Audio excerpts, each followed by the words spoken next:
Hello, and welcome to Secret Teachings of All Ages for today. It will be on the elements and their inhabitants. This subject has a lot to do with the kind of mythological creatures of various kinds. As you can see from the thumbnail, we will be talking about gnomes, which is a favorite topic of mine. I lived in an interesting place when I was a child, and I don't know, I had weird experiences in the forest that I thought were gnome related. In any case, we'll start off with our standard little musical prayer and go into our lecture.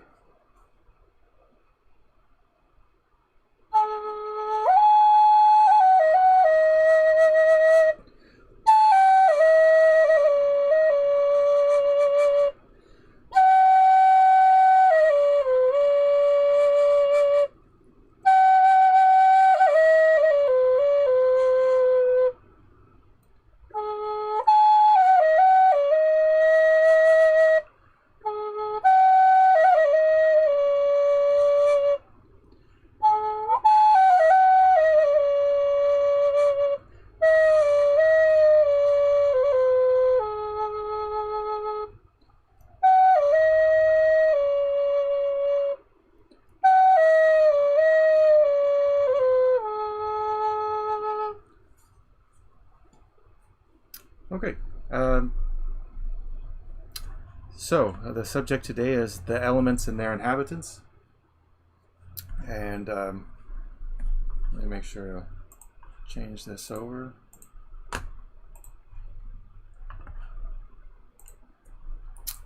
Alright, so the elements and their inhabitants.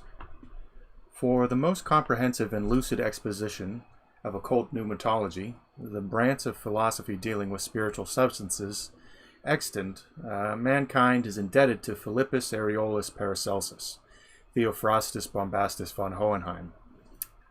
That's a pretty cool name, Theophrastus Bombastus von Hohenheim, but he's commonly known as Paracelsus.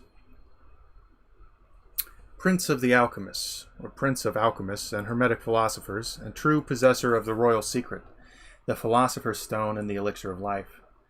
Paracelsus believed that each of the four primary elements known to the ancients, earth, fire, air, and water, consisted of a subtle, vaporous principle and a gross corporeal substance. Air is therefore twofold in nature, tangible atmosphere and an intangible, volatile substratum which may be termed spiritual air. Fire is visible and invisible, discernible and indiscernible. A spiritual ethereal flame manifesting through a material substantial flame. Carrying the analogy further, water consists of a dense fluid and a potential essence of a fluidic nature. Earth has likewise two essential parts, the lower being fixed, terrestrial and immobile, the higher rarefied, mobile and virtual. The general term elements has been applied to the lower or physical phases of these four primary principles, and the name elemental essences to their corresponding invisible spiritual constitutions. Minerals, plants, animals, and men live in a world composed of the gross side of these four elements, and from various combinations of them construct their living organisms.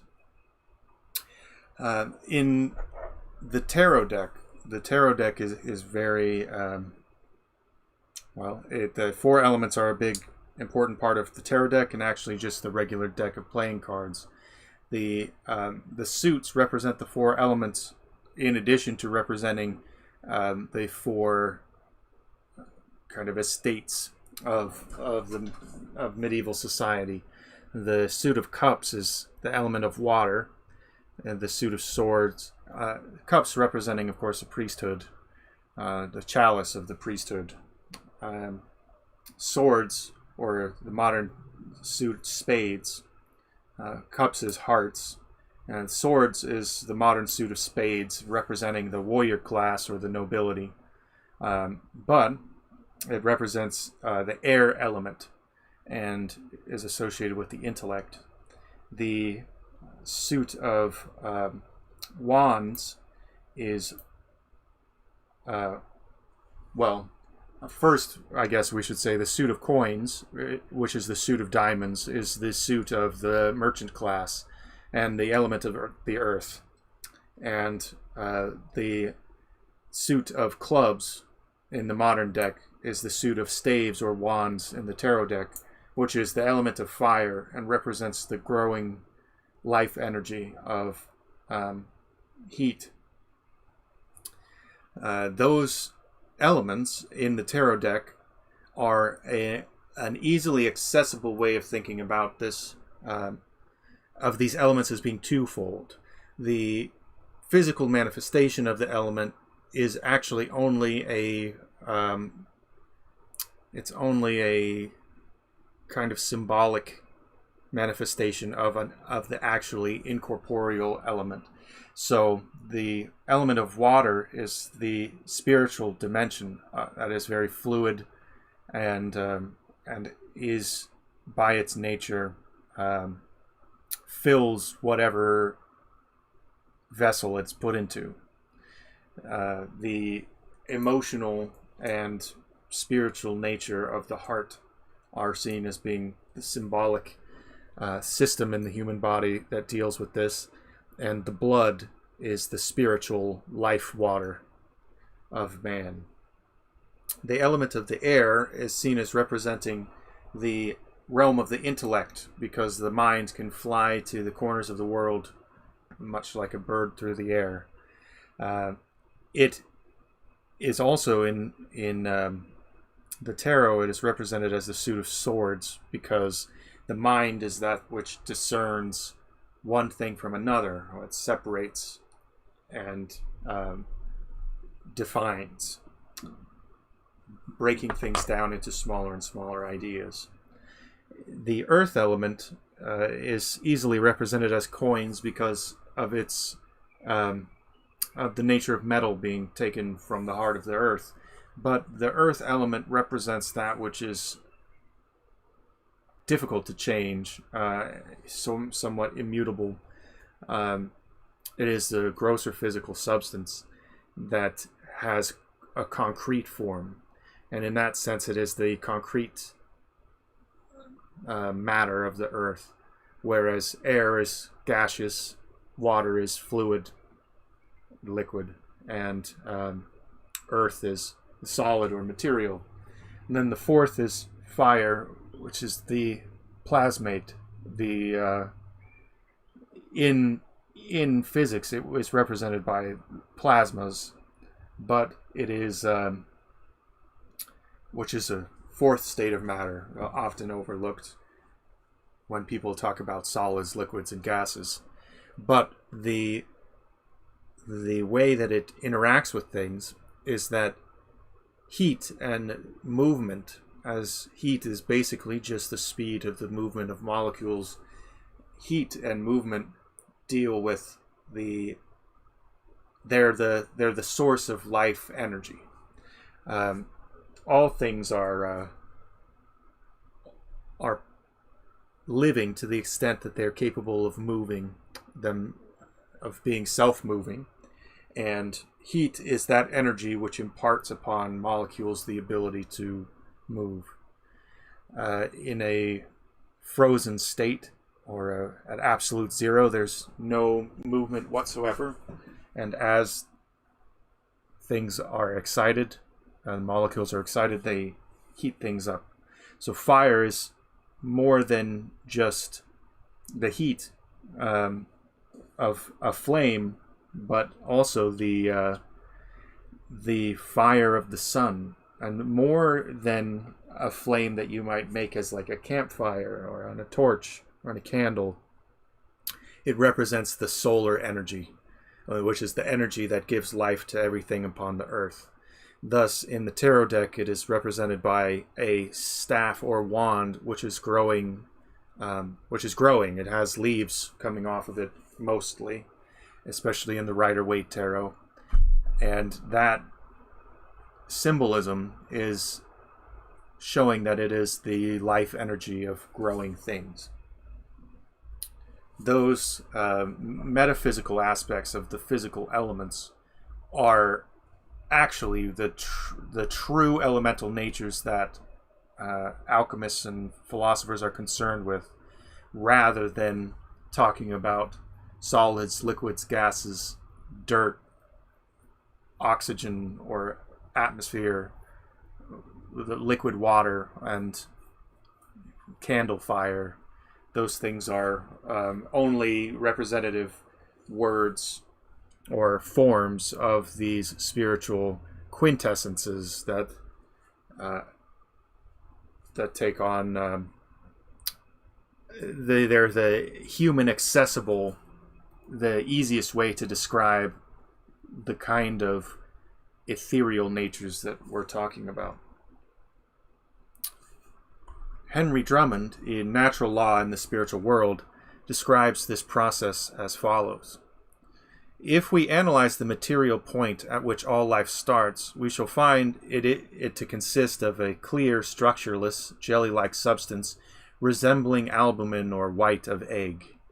It is made of carbon, hydrogen, oxygen, and nitrogen, primarily.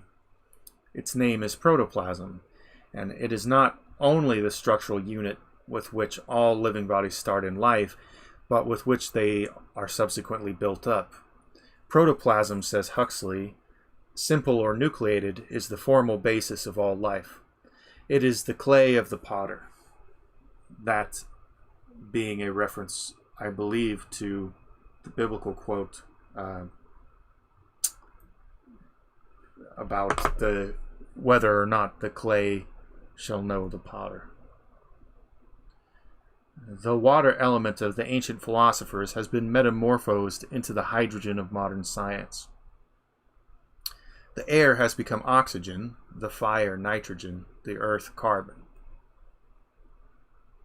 Just as visible nature is populated by an infinite number of living creatures, so, according to Paracelsus, the invisible spiritual counterpart of visible nature, composed of the tenuous principles of the visible elements, is inhabited by a host of peculiar beings, to whom he has given the name elementals, and which have later been termed the nature spirits. Paracelsus divided these people of the elements into 4 distinct groups, which he called Gnomes, Undines, Sylphs, and Salamanders.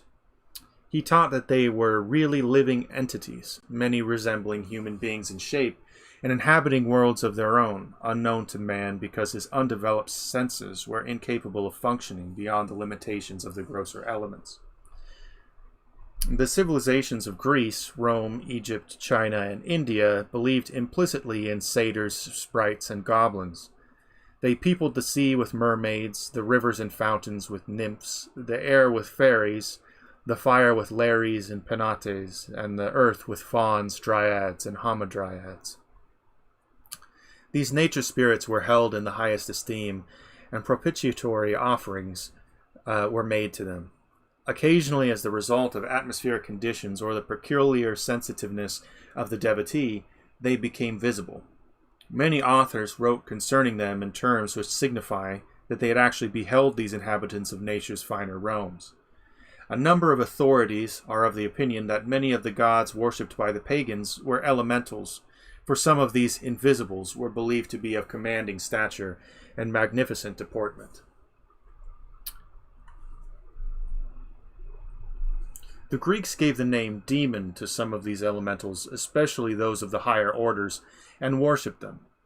Probably the most famous of these demons is the mysterious spirit which instructed Socrates, and of whom the great philosophers spoke of in the highest terms. Those who have devoted much study to the invisible constitution of man realize that it is quite probable the demon of Socrates and the angel of Jacob Burma were in reality not elementals, but the overshadowing divine natures of these philosophers themselves. In his notes to Apuleius on the god of Socrates, Thomas Taylor says, "As the demon of Socrates, therefore, was doubtless one of the highest order, as may be inferred from the intellectual superiority of Socrates to most other men, Apuleius is justified in calling this demon a god. And the demon of Socrates indeed was divine. That the demon of Socrates indeed was divine is evident from the testimony of Socrates himself in the first Alcibiades. For in the course of the dialogue he clearly says, "I have long been of the opinion that the god did not as yet direct me to hold any conversation with you." And in the Apology he most unequivocally evinces that this demon is allotted a divine transcendency, considered as ranking in the order of demons. A demon, as we've mentioned many times before in this series, a demon in Greek is not what they would have called a devil or diabolos. A devil is mostly what modern Western Christian backgrounded people will consider to be demons. But a demon is not an evil creature necessarily, and most often they are not. They are of the same moral range as human beings, which is to say that most of them are probably at best neutral and at worst quite evil, or extraordinarily evil in the case of many humans, and I'm sure many demons as well. But the most rarefied breed is, of course, the good and noble. And one might even say that, as Jesus said to the man who called him good master or good rabbi, "Why callest thou me good? There is none good but God." So by comparison to the ultimate good, all things are relatively evil. In that sense, we could say that all demons are evil, but no more or less so than all humans. Their nature is, in the eyes of the Greeks, quite similar to that of humans, and they can be just as temperamental. They are sometimes helpful or charitable, and can often be causes of great difficulty and pain, just like any human you might encounter. They are the particular spirits of individual places, things, ideas, and so on. And so in the animism of the Romans and the Greeks, the Greco-Roman animism was involved in believing that various demon spirits inhabited essentially everything. And in this way it mirrors the animism of the Shinto religion in Japan. The idea that everything has its intrinsic spirit is one that at first might seem unnatural, but on further thought, especially with thought related to, for example, Plato's idea of the ideal, is a very natural conclusion to come to, which is to say that every thing that exists in any sense that is perceivable, that is, anything that physically exists, that mentally exists, that spiritually exists, can be perceived by any faculty of the human being, must inherently have a nature of some kind. And that nature is what we would call a spirit. Sometimes it is interesting to get into the division between a spirit and a soul, which is something we've gotten into just recently. And in the past several episodes, it has been mentioned a few times. The spirit is, and interestingly to the elements, the spirit is often likened to being the breath. And in Greek, it is the pneuma, and it is pneuma, and in Hebrew, it is ruach. And both of them mean both spirit and breath or wind. Thus, as we saw above, pneumatology, which is the study of spirit.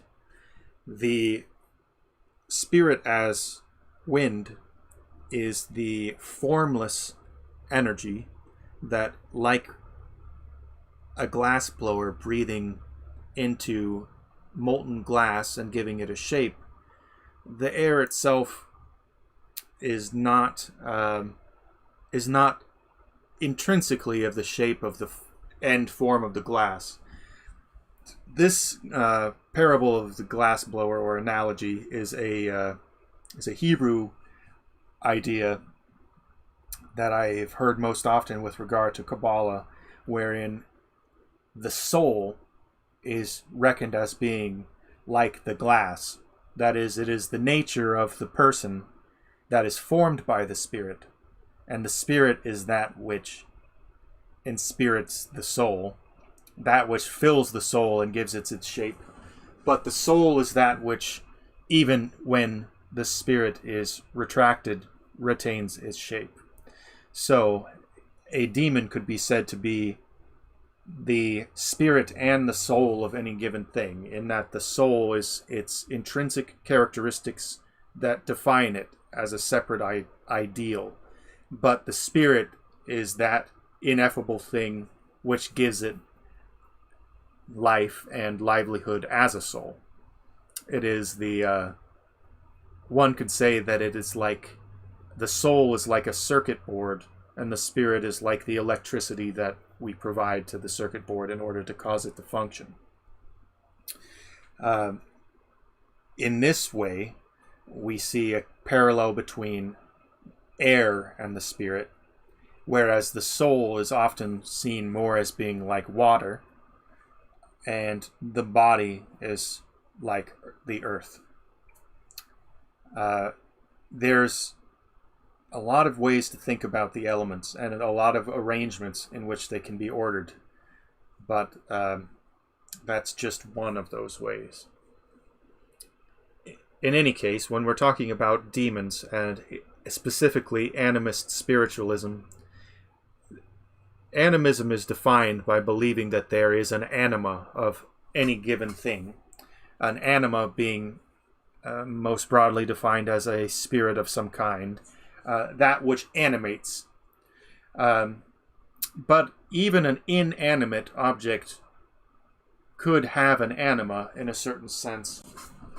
And in that way, there are demons of rocks and rivers and trees and mountains and valleys and any kind of place or person or item or idea. All of those things contain demons. And the demons are of a kind of spiritual hierarchy that is related to their meaning, interrelated to one another. That is, demons of more powerful ideas or larger, more significant places. You could say that the demon of the planet Earth is a much greater demon than the demon of any given mountain. These are what are often called lowercase g gods. And in this sense, there's very little difference between an angel and a demon in the sense of the Greeks. An angelos means a messenger. And that's related to the Hebrew malak, meaning messenger. At least in terms of the Greek tradition that came into Christianity through the Hebrew translation of into angelos. Angelos is an older word than Christianity, of course, but angelos, or angel, is essentially related to a demon. The difference is that an angel is a messenger who God, the highest divine, has sent to deliver a message, whereas a demon is a type of being. Not necessarily, if he doesn't have a message to give to anyone, he's not an angel. But if he was given a message tomorrow, he would become an angel. That is a very traditional, very old-fashioned, in the scale of thousands of years, view of angels and demons, especially in the Hellenic world.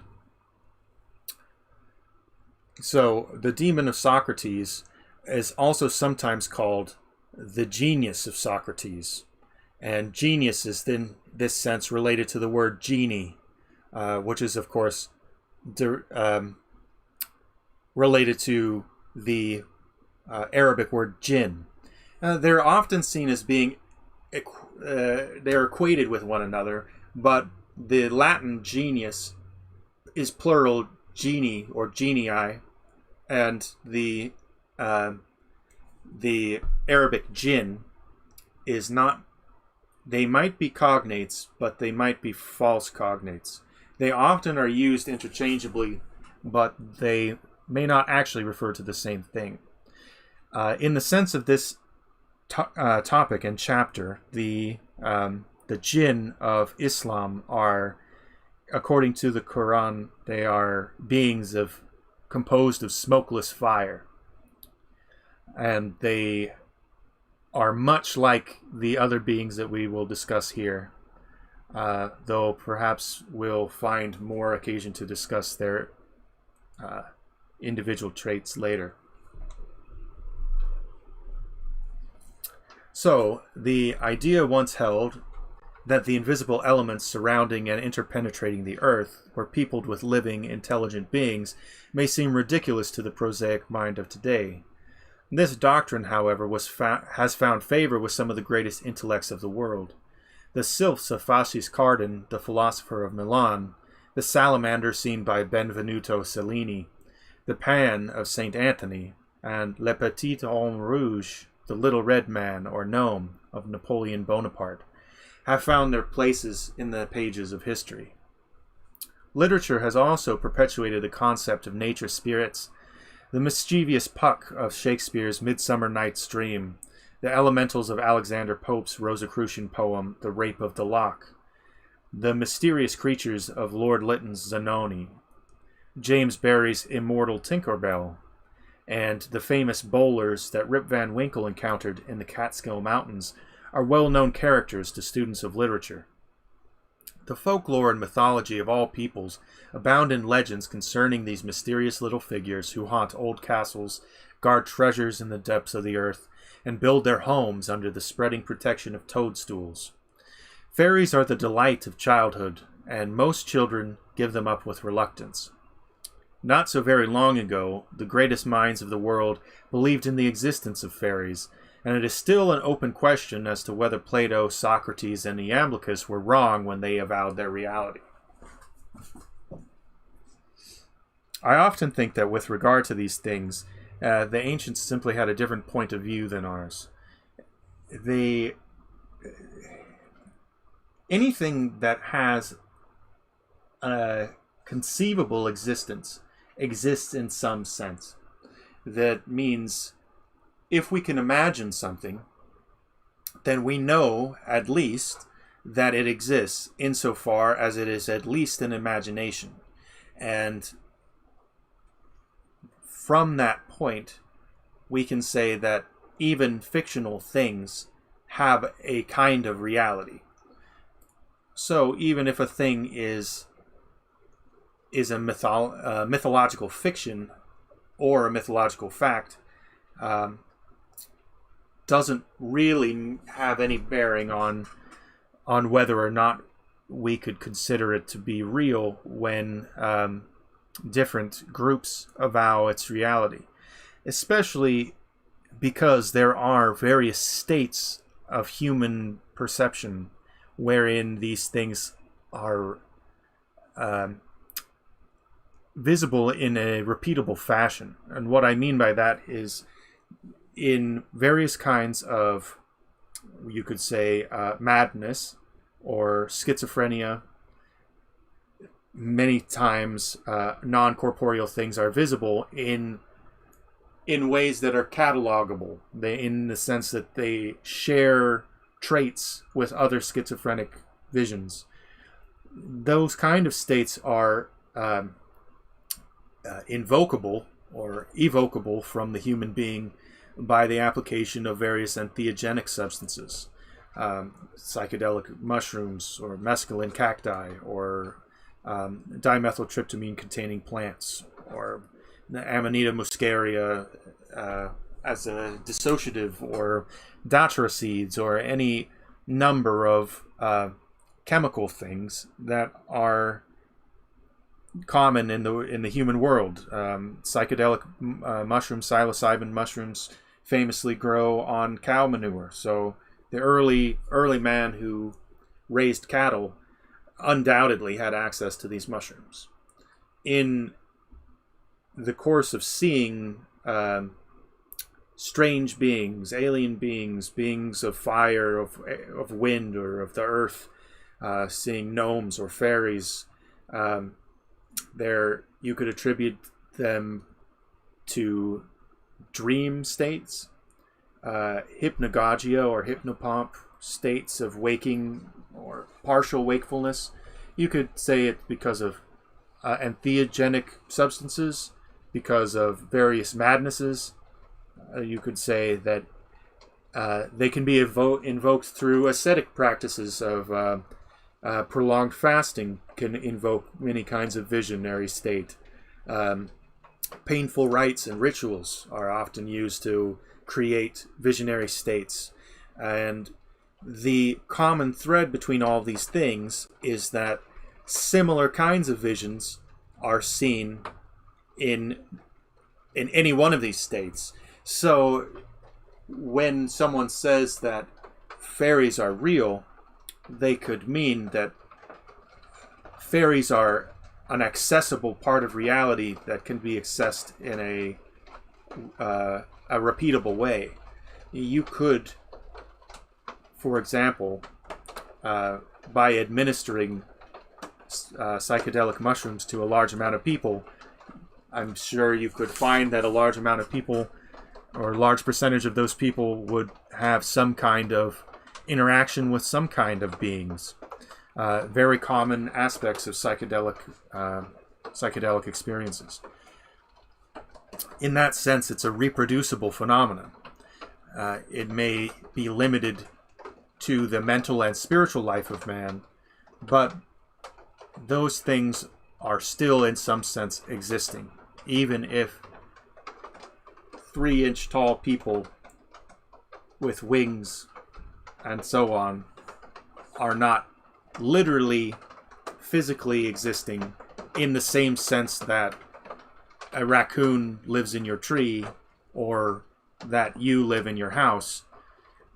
They could still be said to inhabit certain places and things, because those places and things, for example, the connection between fairies and mushrooms, various kinds of mushrooms that grow in rings, or to Amanita muscaria, those connections could be having to do with a repeatable process through which visions of those things can be brought about. Paracelsus, when describing the substances which constitute the bodies of the elementals, divided flesh into two kinds. The first being that which we have all inherited through Adam. This is the visible corporeal flesh. The second was the flesh which has not descended from Adam, and being more attenuated was not subject to the limitations of the former. The bodies of the elementals were composed of this transubstantial flesh. Paracelsus stated that there is as much difference between the bodies of men and the bodies of the nature spirits as there is between matter and spirit. And in fact, for example, in I believe Joseph Smith of the LDS faith said that spirit is just a very subtle and fine-grained form of matter. And it has often been said in many works of different philosophers that the spiritual world and the mental world are just more subtle forms of the material, or that the material is conversely a much grosser or more vulgar or more coarsely grained kind of spirit or kind of mind. Yet, Paracelsus adds, the elementals are not spirits because they have flesh, blood, and bones. They live and propagate offspring. They chat and talk, act and sleep, etc. And consequently, they cannot be properly called spirits. They are beings occupying a place between men and spirits, resembling men and spirits, resembling men and women in their organization and form, and resembling spirits in the rapidity of their locomotion. This is from the Philosophia Occulta, translated by Franz Hartmann. Later, the same author calls these creatures composita, inasmuch as the substance out of which they are composed seems to be a composite of spirit and matter. He uses color to explain the idea.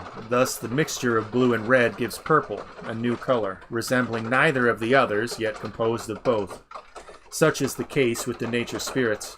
They resemble neither spiritual creatures nor material beings, yet are composed of the substance which we may call spiritual matter or ether. Paracelsus further adds that whereas man is composed of several natures, spirit, soul, mind, and body, combined in one unit, the elemental has but one principle, the ether out of which it is composed and in which it lives. The reader must remember that by ether is meant the spiritual essence of one of the four elements. There are as many ethers as there are elements, and as many distinct families of nature spirit as there are ethers. These families are completely isolated in their own ether and have no intercourse with the denizens of the other ethers. But as man has within his own nature centers of consciousness sensitive to the impulses of all the four ethers, it is possible for any of the elemental kingdoms to communicate with him under proper conditions. Here we have a picture of a salamander according to Paracelsus. This is from Paracelsus's Auslegung von whatever the number 30 is in German, Magischen Figuren. So the explanation of 30 magic figures, something like that. The Egyptians, Chaldeans, and Persians often mistook the salamanders for gods because of their radiant splendor and great power. The Greeks, following the example of earlier nations, deified the fire spirits and in their honor kept incense and altar fire burning perpetually.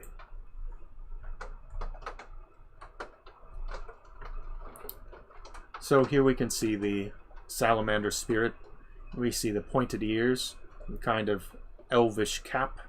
These have become common symbols of modern elves, but they're commonly symbols of many elemental creatures.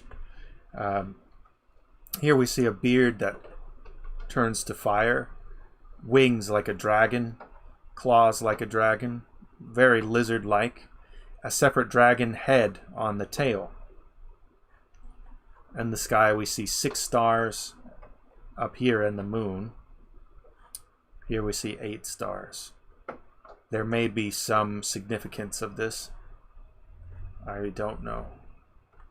These things often have hidden messages in them, but you often have to know beforehand what you're looking for.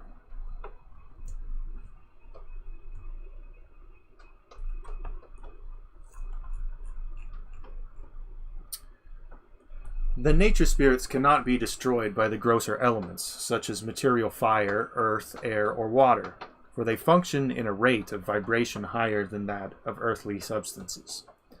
Being composed of only one element or principle, the ether in which they function, they have no immortal spirit, and at death merely disintegrate back into the element from which they were originally individualized. This is an element of the original story of The Little Mermaid, by, I believe, Hans Christian Andersen.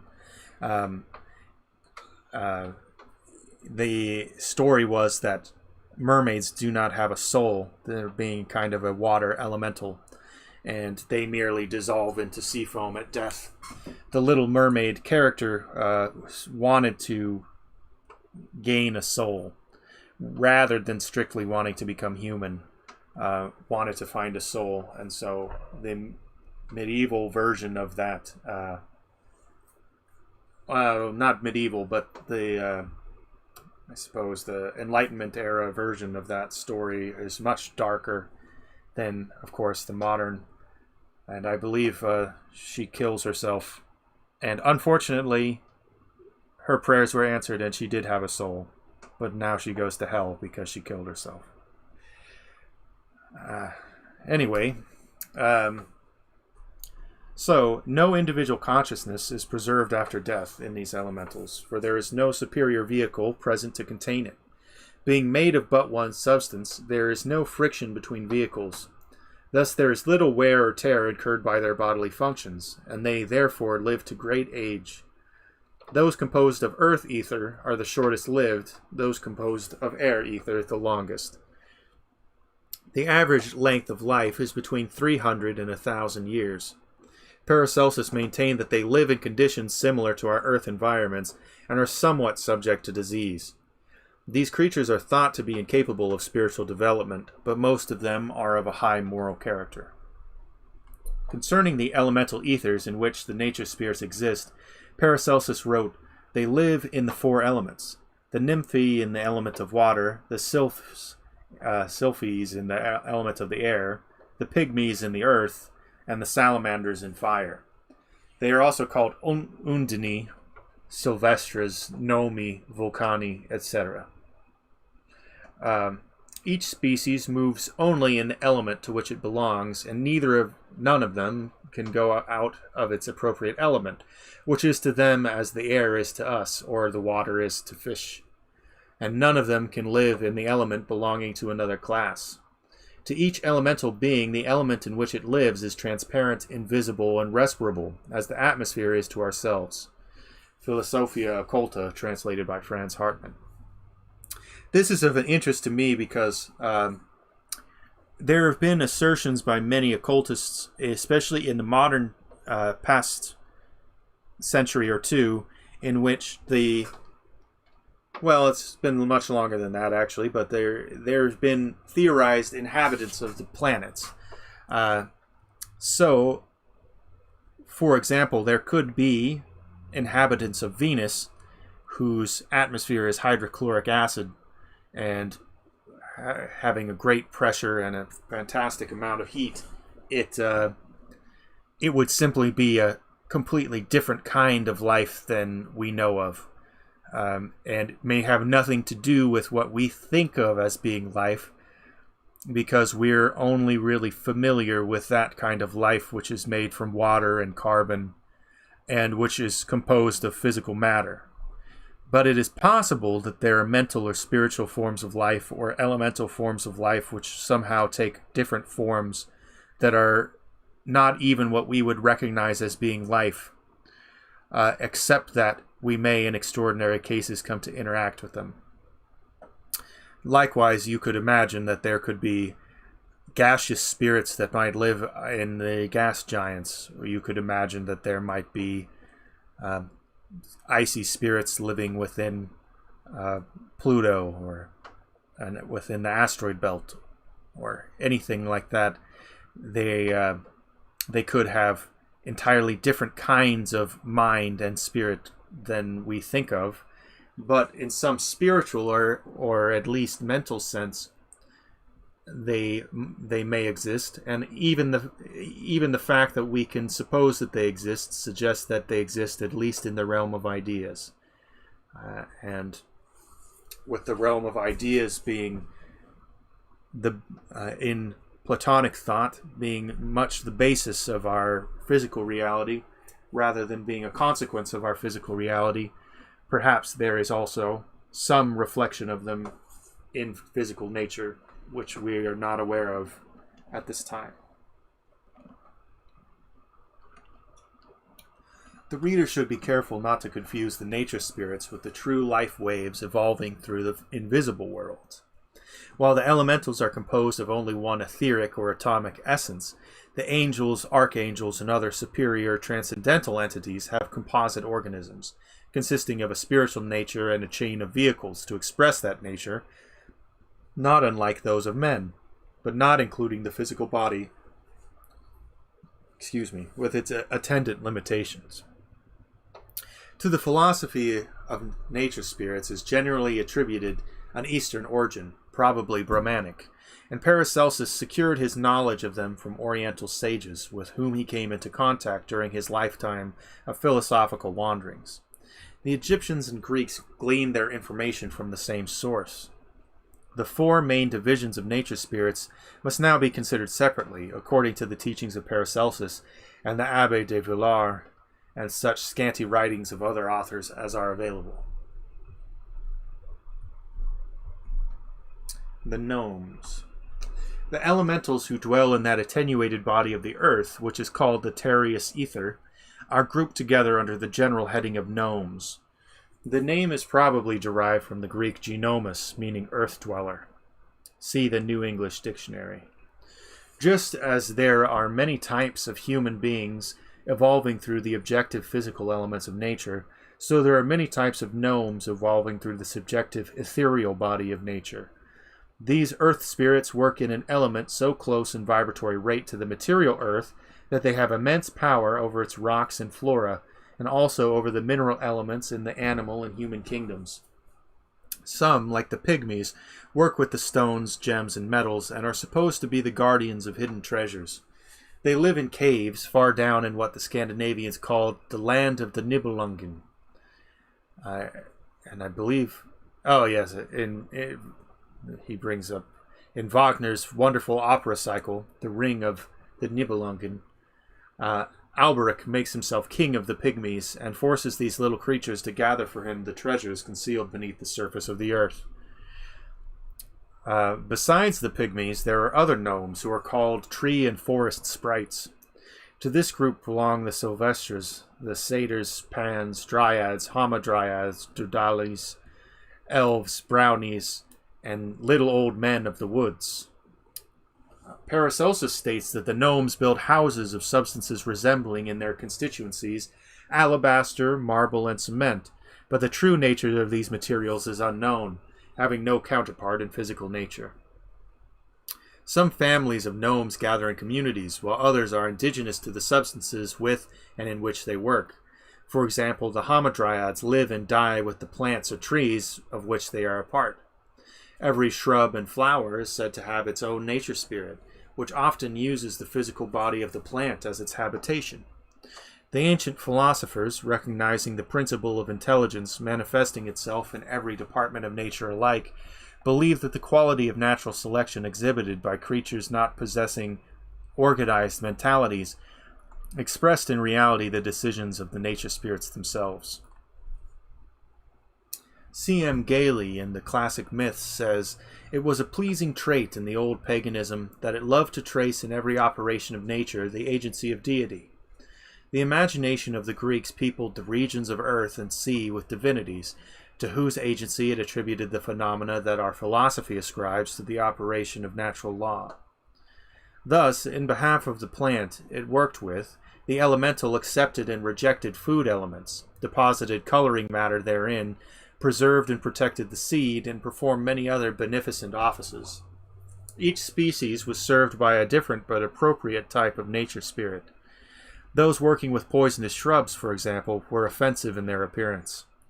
It is said the nature spirits of poison hemlock closely resemble tiny human skeletons, thinly covered with a semi-transparent flesh. They live in and through the hemlock, and if it be cut down, remain with the broken shoots until both die. But while there is the slightest evidence of life in the shrub, it shows the presence of the elemental guardian.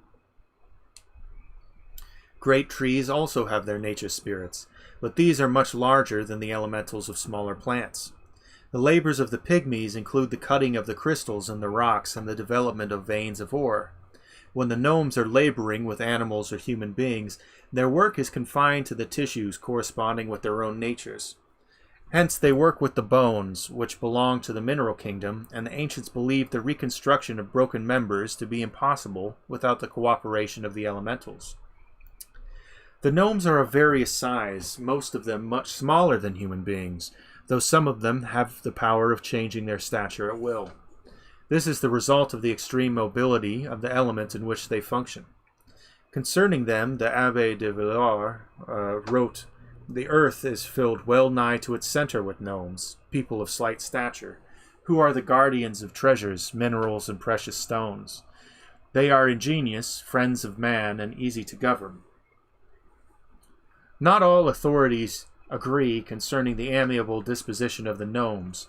Many state that they are of a tricky and malicious nature, difficult to manage and treacherous. Writers agree, however, that when their confidence is won, they are faithful and true. The philosophers and initiates of the ancient world were instructed concerning these mysterious little people, and were taught how to communicate with them and gain their cooperation in undertakings of importance. The Magi were always warned, however, never to betray the trust of the elementals, for if they did, the invisible creatures, working through the subjective nature of man, would cause them endless sorrow and probably ultimate destruction. So long as the mystic served others, the gnomes would serve him, but if he sought to use their aid selfishly to gain temporal power, they would turn upon him with unrelenting fury. The same was true if he sought to deceive them.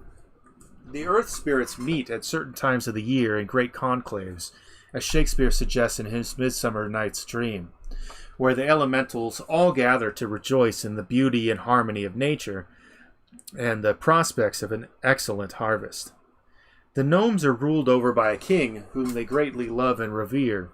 His name is Gob, hence his subjects are often called goblins. Medieval mystics gave a corner of creation, one of the cardinal points, to each of the four kingdoms of nature spirits.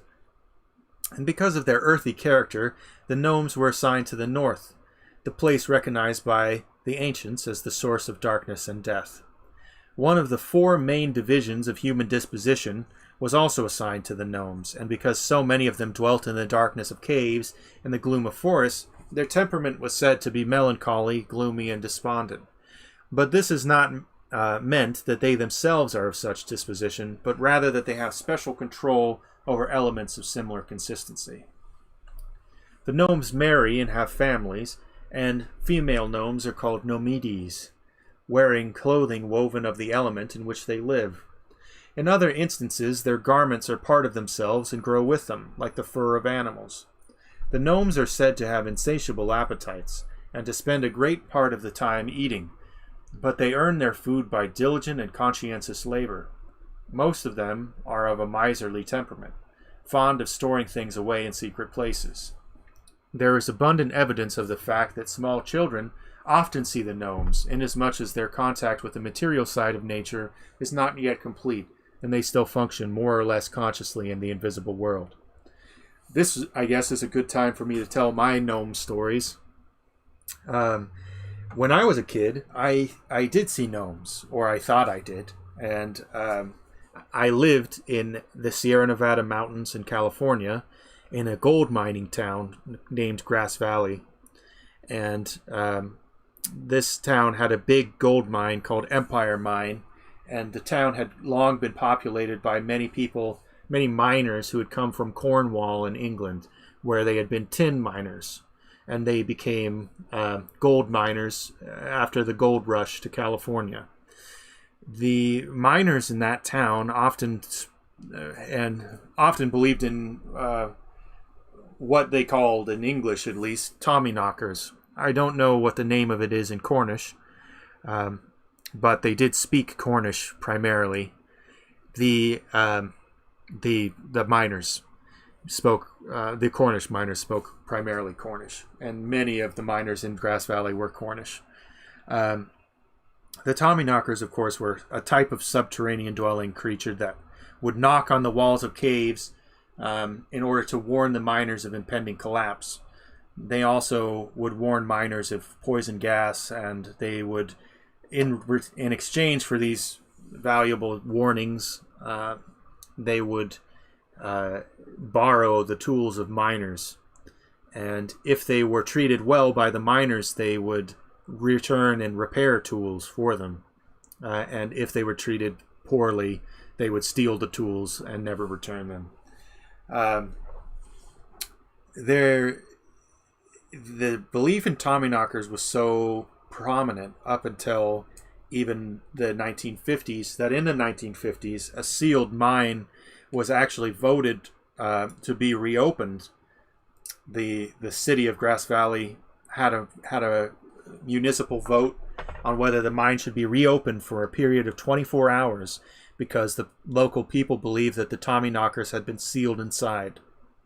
So even up until the last 70 years or so, people in Grass Valley believed strongly enough in Tommyknockers that they voted to open a mine to let them out. When I was a kid, I called them gnomes, and saw them, I thought, in the forest. And they often were wearing red. They would wear red a lot, and sometimes blue, most often red, and sometimes they had kind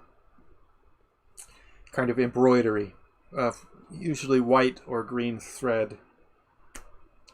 They would be in clearings, and I remember when I was a kid that you could tell that you were going to see them when you walked into a clearing, because the air would get very thick and kind of wavy, like you would see if there was heat mirages coming up off of the ground. And so you would walk into a place, and things would seem very, very slow and thick. You would feel like your head got thick, and the air was thick, and like you were underwater almost. And they would almost always run away. But we did leave out sometimes food for them. And they did, I remember at least one time where they returned a pair of garden shears that they took, I guess. But my family remembers me often talking about them, but they don't remember me. They never saw them, or they don't remember. My older sister and my parents didn't obviously see them, but I believed very strongly in them as a child, and I believed that I saw them out in the forest. Also, sometimes there are pockets of poison gas or toxic gas that are form beneath the ground there because of the mine shafts, and maybe it was just walking into a clearing and becoming completely delirious from some type of gas. But who knows? I don't know, but I definitely believed that I saw them when I was a kid. And I would talk about them a lot when I was a kid. We would also discuss fairies and things. I never saw any fairies or anything like that.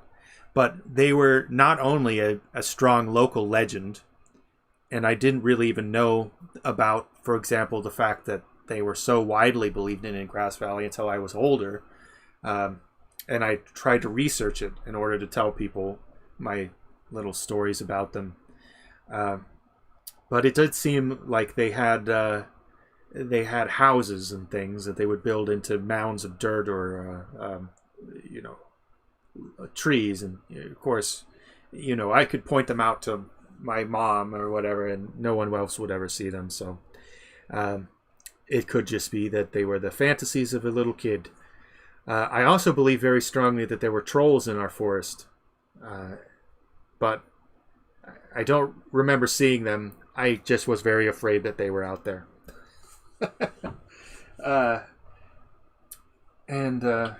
Anyway, I did believe as a child that I saw them. Today I don't have an opinion either way, because I've had too many weird experiences with too many things to say that anything is true about anything. Your experience is your experience, and that's it. And it could just be insanity, but it could also be paranormal, supernatural, or otherwise. All I've learnt in life is that everything that I know is not anything, and that the universe is much, much, much more complicated and broader than any of us know, I think. In any case, Paracelsus, let's see, actually,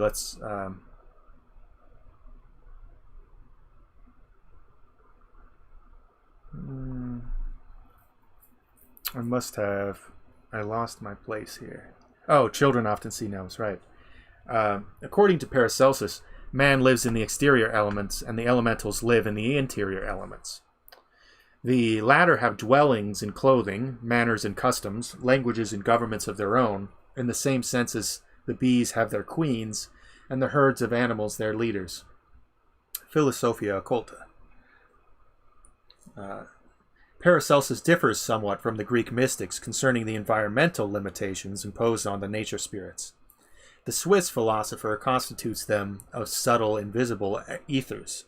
According to this hypothesis, they would be visible only at certain times and only to those en rapport with their ethereal vibrations. The Greeks, on the other hand, apparently believed that many nature spirits had material constitutions capable of functioning in the physical world. Often the recollection of a dream is so vivid that upon waking, a person actually believes that he has passed through a physical experience. The difficulty of accurately judging as to the end of physical sight and the beginning of ethereal vision may account for these differences of opinion. Even this explanation, however, does not satisfactorily explain or account for the satyr, which, according to St. Jerome, was captured alive during the reign of Constantine and exhibited to the people. It was of human form, with the horns and feet of a goat. After its death, it was preserved in salt and taken to the emperor, that he might testify to its reality. It is within the bounds of probability that this curiosity was what modern science knows as a monstrosity. That is a mutated person or mutation. I should also note that here in Hawaii, there's a belief in a kind of little person or a kind of gnome that is called a menehune. And menehune could actually have physically existed as a tribe. The native Hawaiians say that when they arrived here in Hawaii, they lived here already. The menehune lived here, and they were short people. And as the Polynesians settled, the menehune were driven to the hills, driven up into the mountains. People say that they still exist. I've had some strange experiences here in Hawaii, but they were very similar to hypnopomp, or what he's saying here as you're waking up. Experience of as you're waking up seeing something strange. And of course, actually, and I've seen many kinds of nature spirits with the use of entheogenic chemicals such as mescaline or psilocybin or others, many ayahuasca, etc. But those kind of reports I leave to their own category because, you know, when I was a kid, for example, I wasn't on drugs. I just saw things. But as an adult, I have seen things, but they've been related to substances. In any case, here, going back here, we see a picture called Conventional Gnomes from Gellerup's Den Eldre Eddas Gudensanga. So this is the old Eddas, which are the poetic stories or mythological kind of histories. Gudasanga. I don't know if what it means, if it's of the Gutes, or a group of people, or Gudasanga maybe means a good saga. I don't know. The type of gnome most frequently seen is the brownie or elf, a mischievous and grotesque little creature from 12 to 18 inches high, usually dressed in green or russet brown. Most of them appear as very aged, often with long white beards, and their figures are inclined to rotundity. They can be seen scampering out of holes in the stumps of trees, and sometimes they vanish by actually dissolving into the tree itself. And here you go, here's a kind of a Celtic, or I guess this is a Norse depiction of a gnome.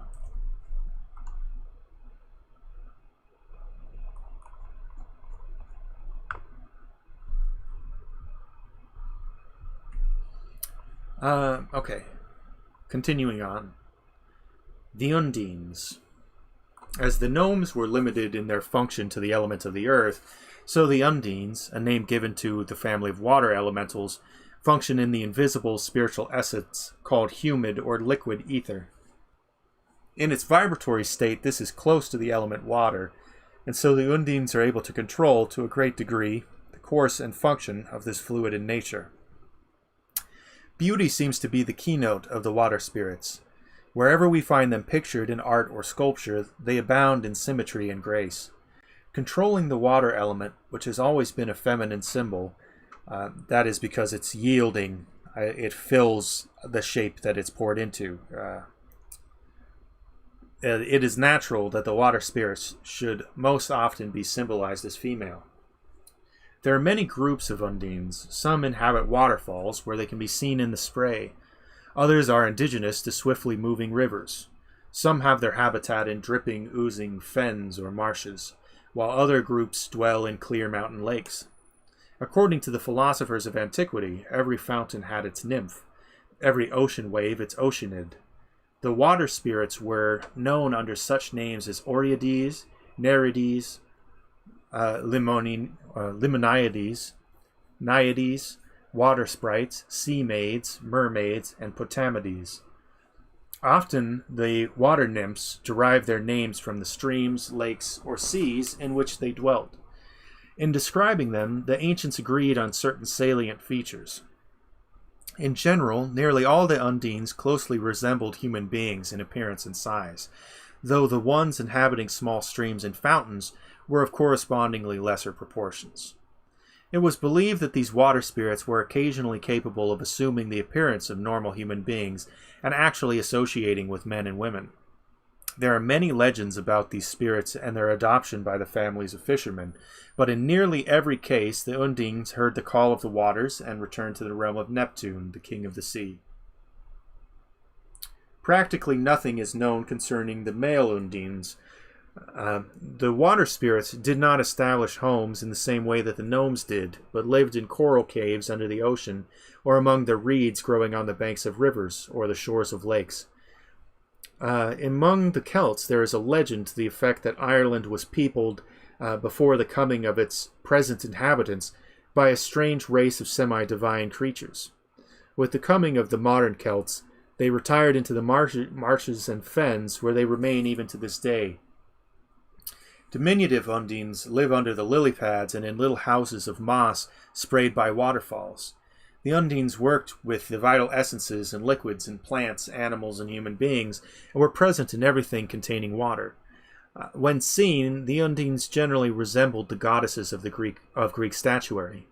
They rose from the water draped in mist and could not exist very long apart from it. Speaking of the Celtic beliefs, there are some interesting,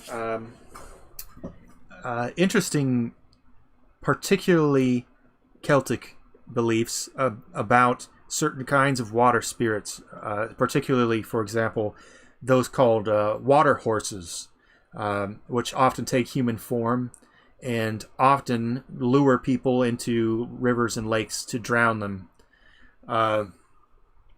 Supposedly, they also could be quite sticky. They could trick you into getting on them and then drag you into the water.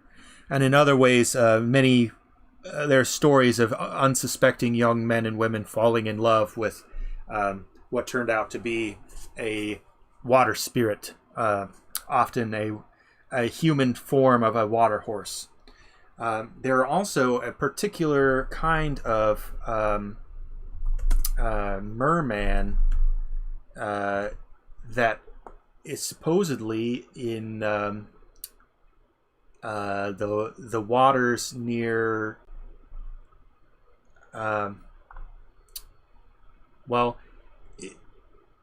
so I'm not sure which island. I'm trying to look it up right now. But they're called Selkies, and there's also Marrows and Kelpies, and basically they're different kinds of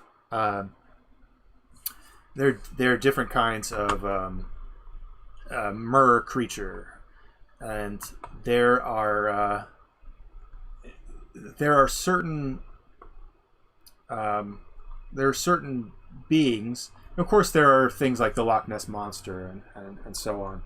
But if you are interested in the topic of water spirits, Celtic culture, the Celtic cultures, plural, are awash with them. No pun intended, really. They're full of mermaids and various things like that. There are many families of Undines, each with its peculiar limitations. It is impossible to consider them here in detail. Their ruler Nexa they love and honor and serve untiringly. Their temperament is said to be vital, and to them has been given as their throne the western corner of creation. They are rather emotional beings, friendly to human life and fond of serving mankind. As I was just saying, that in Celtic tradition, often they are rather hostile. But they are sometimes pictured riding on dolphins or other great fish, and seem to have a special love of flowers and plants, which they serve almost as devotedly and intelligently as the gnomes. Ancient poets have said that the songs of the Undines were heard in the west wind, and that their lives were consecrated to the beautifying of the material earth.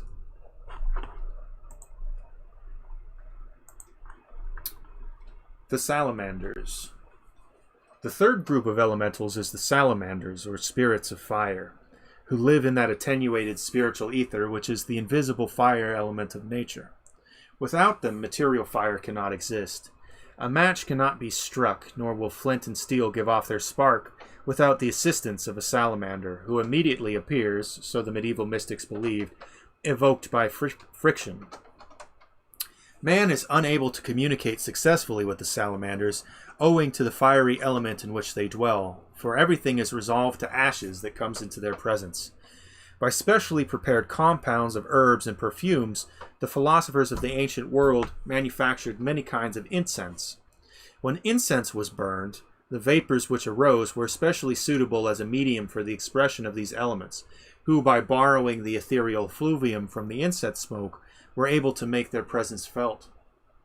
And that's something I've actually seen before, is forms or faces or things in incense smoke, in particular incense smoke, or sage, the smoke from sage.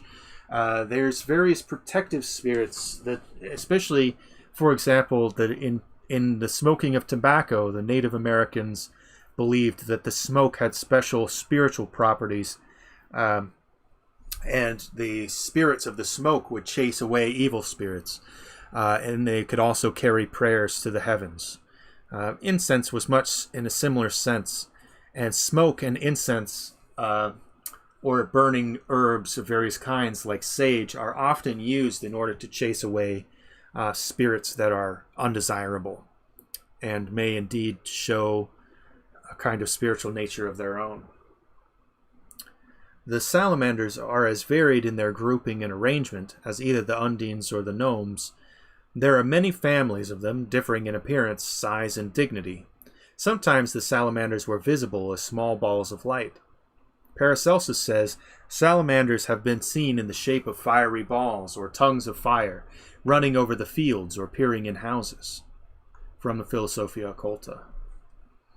Medieval investigators of the nature spirits were of the opinion that the most common form of salamander was lizard-like in shape, a foot or more in length, and visible as a glowing orodella, twisting and crawling in the midst of the fire.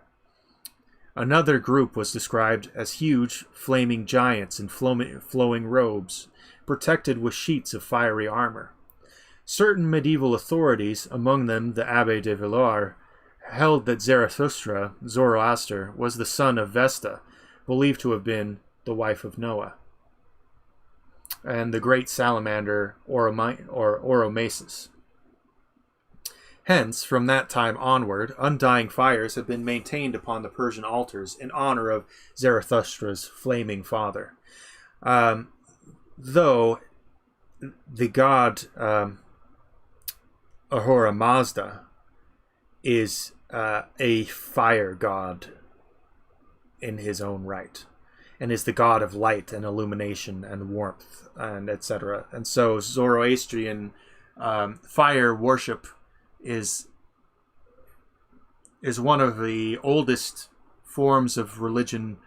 And as I was getting into in one of our past few episodes, the maintaining of a sacred fire is important in both Hinduism and Zoroastrianism, and I believe it is an ancient Indo-Aryan practice that probably predates Zoroaster. One most important subdivision of the Salamanders was the Achnithsi. These creatures appeared only as indistinct globes. They were supposed to float over water at night and occasionally to appear as forks of flame on the masts and rigging of ships, St. Elmo's fire. The Salamanders were the strongest and most powerful of the elementals, and had as their ruler a magnificent flaming spirit called Jinn, terrible and awe-inspiring in appearance. As I brought up earlier, Jinn in Islam is a name of a group of beings that are made of smokeless fire. The Salamanders were dangerous, and the sages were warned to keep away from them, and people are warned to keep away from Jinn as well, as the benefits deriving from studying them were often not commensurate with the price paid. As the ancients associated heat with the south, this corner of creation was assigned to the Salamanders as their domain. I don't know what it means there. And they exerted special influence over all beings of fiery or tempestuous temperament. In both animals and men, the salamanders work through the emotional natures by means of the body heat, the liver, and the bloodstream. Without their assistance, there would be no warmth. The Sylphs.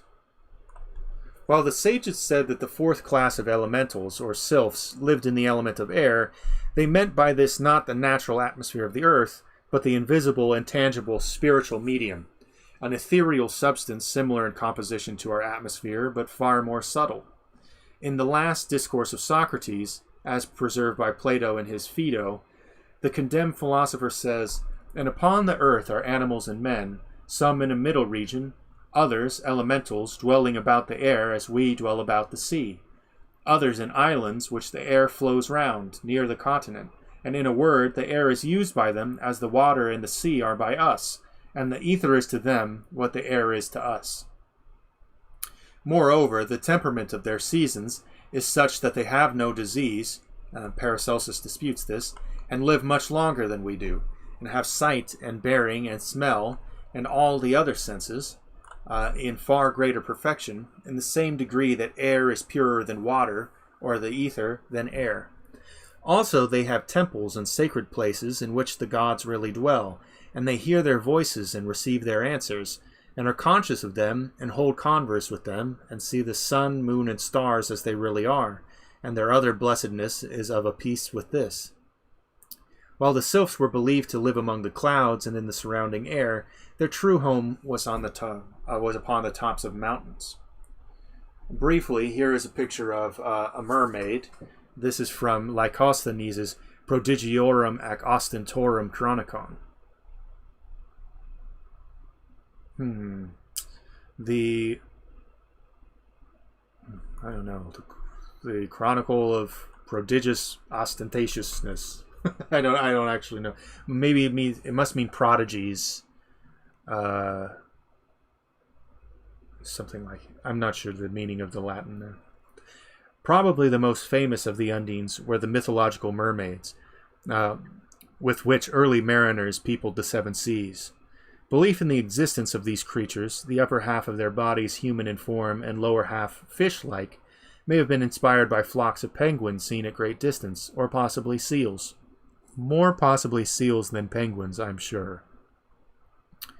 In medieval descriptions of mermaids, it was also stated that their hair was green like seaweed, and that they wore wreaths twisted from the blossoms of subaqueous plants and sea anemones.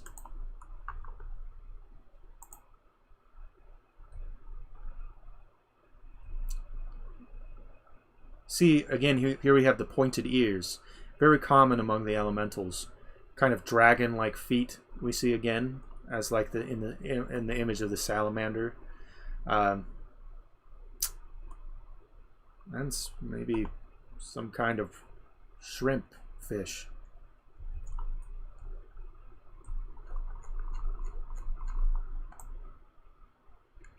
Back to Sylphs. In the editorial notes to the Occult Sciences of Salverte, Anthony Todd Thompson says, "The fays and fairies are evidently of Scandinavian origin, although the name of fairy is supposed to be derived from, or rather is a modification of the Persian peri, an imaginary benevolent being whose province it was to guard men from the maledictions of evil spirits. But with more probability, it may be referred to the Gothic fagur, as the term elves is from alpha. The general, or alvar, is in Norse, I think, the general appellation for the whole tribe. If this derivation of the name of fairy be admitted, we may date the commencement of the popular belief in British fairies to the period of the Danish conquest. They were supposed to be diminutive aerial beings, beautiful, lively, and beneficent in their intercourse with mortals, inhabiting a region called Fairyland, Elfheimer. That's the elf home, commonly appearing on Earth at intervals when they left traces of their visits in beautiful green rings where the dewy sward had been trodden in their moonlight dances. The green rings are known to be an underground mycorrhizal network. So it's a fungal network. It's growing beneath the ground in a ring. It's basically a fungal colony, and it often sprouts mushrooms. And these are, of course, the fairy rings of mythological fame. To the Sylphs, the ancients gave the labor of modeling the snowflakes and gathering clouds. This latter they accomplished with the cooperation of the Undines, who supplied the moisture. The winds were their particular vehicle, and the ancients referred to them as the spirits of the air. They are the highest of all the elementals, their native element being the highest in vibratory rate.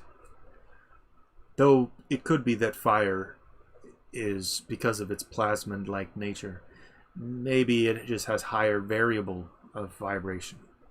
It could be much higher in vibration, given that vibratory rate is related to temperature. They live hundreds of years, often attaining to 1,000 years, and never seeming to grow old. The leader of the Sylphs is called Peralda, who is said to dwell on the highest mountain of the earth. The female Sylphs were called Sylphids. It is believed that the Sylphs, Salamanders, and Nymphs had much to do with the oracles of the ancients, that in fact they were the ones who spoke from the depths of the earth and from the air above. The Sylphs sometimes assume human form, but apparently for only short periods of time. That's also true of Undines. Their size varies, but in the majority of cases they are no larger than human beings and often considerably smaller. It is said that the Sylphs have accepted human beings into their communities and have permitted them to live there for a considerable period. In fact, Paracelsus wrote of such an incident, but of course it could not have occurred while the human stranger was in his physical body. By some, the muses of the Greeks are believed to have been Sylphs, for these spirits are said to gather around the mind of the dreamer, the poet, and the artist, and inspire him with their intimate knowledge of the beauties and workings of nature. To the Sylphs were given the eastern corner of creation. Their temperament is mirthful, changeable, and eccentric. The peculiar qualities common to men of genius are supposedly the result of the cooperation of Sylphs, whose aid also brings with it the Sylphic inconsistency. The Sylphs labor with the gases of the human body and indirectly with the nervous system, where their inconstancy is again apparent. They have no fixed domicile, but wander about from place to place, elemental nomads, invisible but ever-present powers in the intelligent activity of the universe.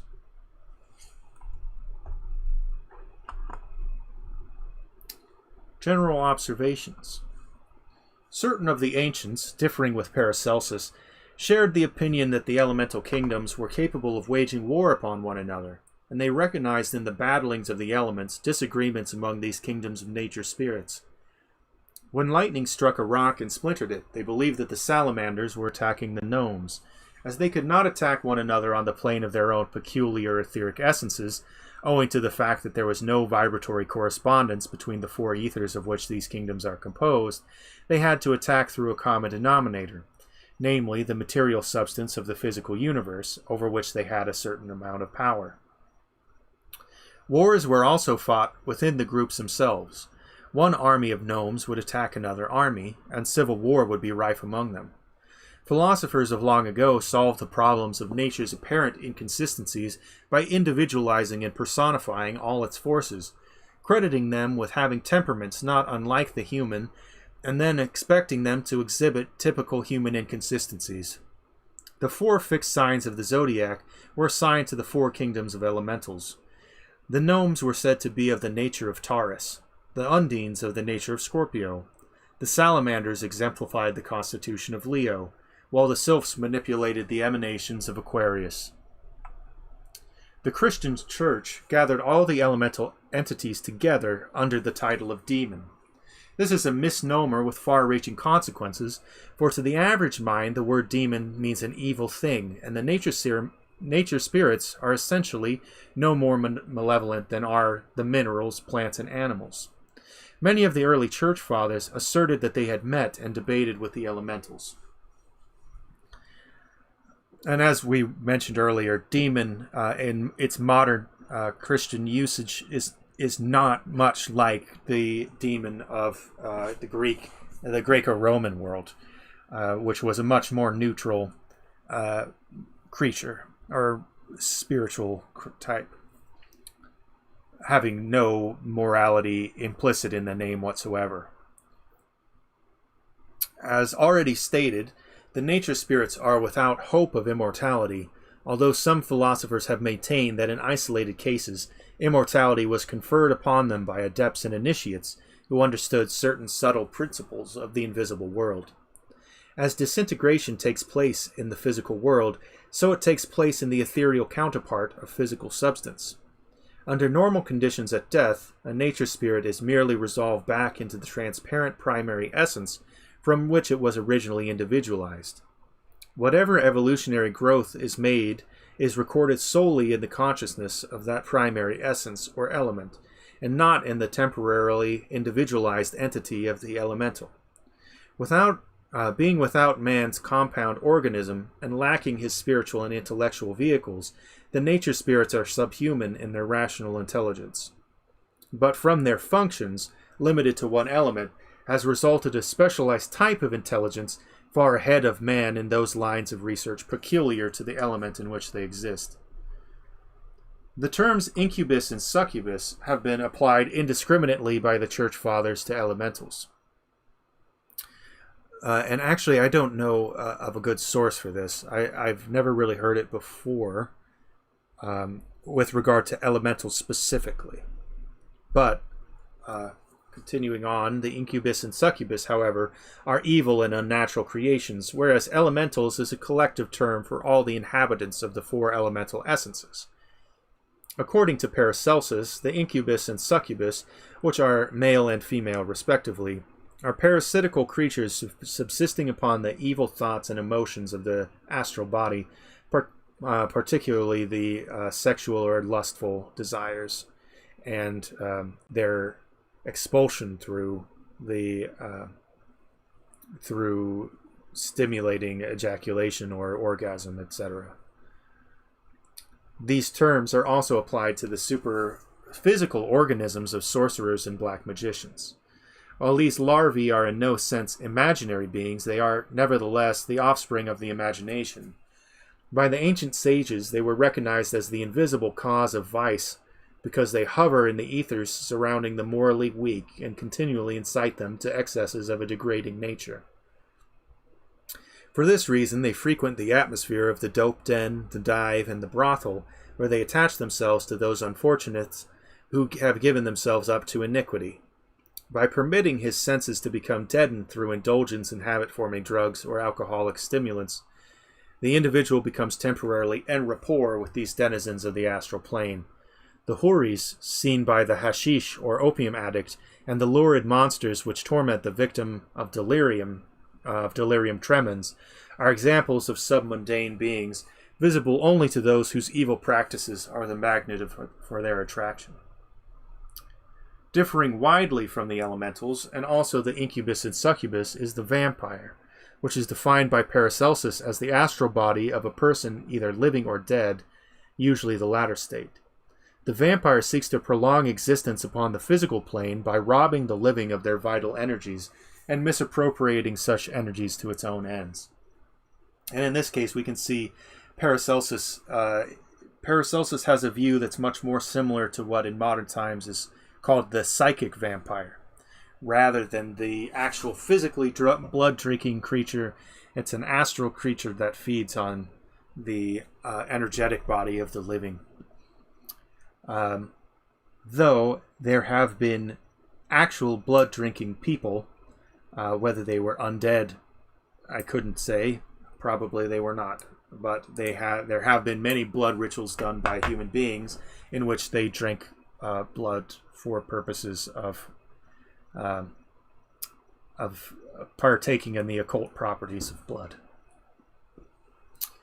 In his De Ente Spirituali, Paracelsus writes thus of these malignant beings: a healthy and pure person cannot become obsessed by them, because such larvae can only act upon men if the later make room for them in their minds.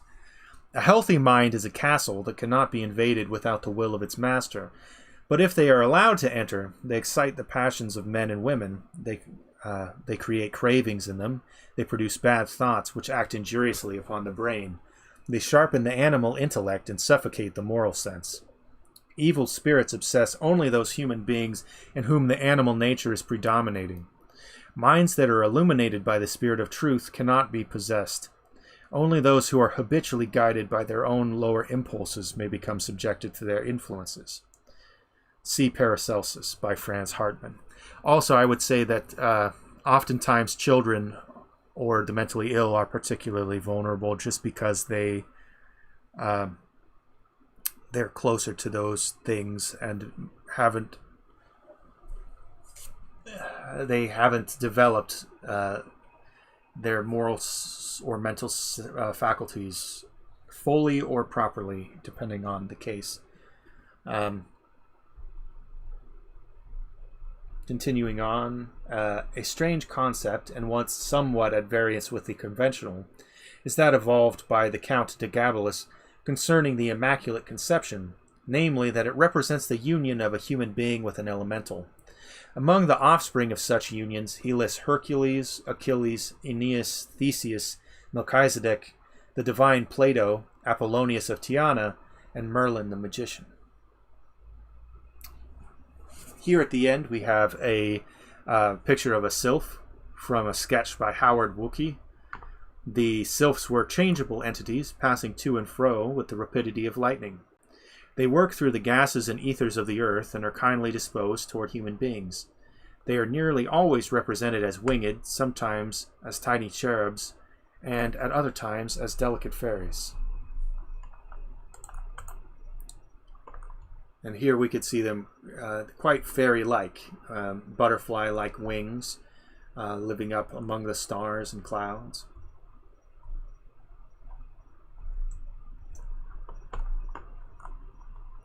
So next, the next lesson will be hermetic pharmacology, chemistry, and therapeutics. That one will be very interesting, and in fact, we're just entering the part of the book which is more entering into my area of expertise than some of the other previous ones. For example, after that, we will be getting into Kabbalah, which is one of my special specialties, I guess.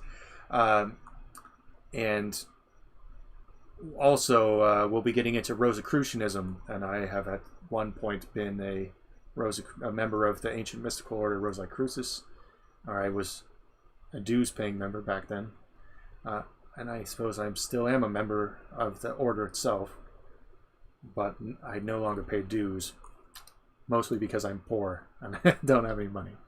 Anyway, and then we'll be getting into alchemy, and then into a little more into Hermetic things, the chemical marriage of Christian Rosicrucians, Bacon, Sir Francis Bacon, Shakespeare, and Rosicrucians, into Masonry, into different religions. More my area of expertise. All right, so that is our episode for today. I'm for the month of February, I have, after today, I have 24 more chapters. And I'm going to really push hard to try to finish this by the end of February. So, because I've been working on it for like 2 years, and I just need to finish it.